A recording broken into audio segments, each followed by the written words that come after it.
අසත්‍ය පිළිගෙන ඉන්නකන් දුක නැති කරන්න බෑ. අසත්‍ය පිළි ගැනීමම දුකට හේතුව වෙනවා.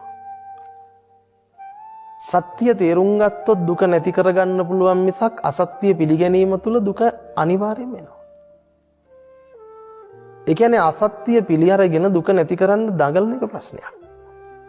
අසත්‍ය පිළිගත්තා කියන්නේ දුක පිළිගත්තා කියන එක. අසත්‍ය පිළි නොගත්තා කියන්නේ දුක පිළි නොගත්තා කියන එක. එහෙනම් සත්‍ය අසත්‍ය තේරුම් ගන්න බැරි ප්‍රශ්නයක් මේ තියෙන්නේ. ඒ නිසා දුකට පිළිසරණ හොයාගෙන දිව්වට වැඩක් නැහැ. ඒක එහෙම දුවලා හම්බ වෙන්නේ නැහැ.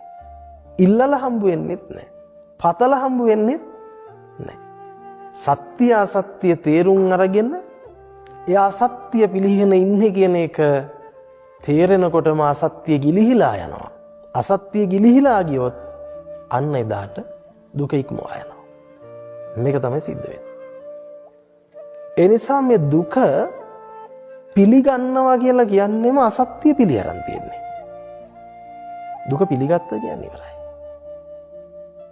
අපි මේ දුක පිළි අරගෙන දඟලන්නේ.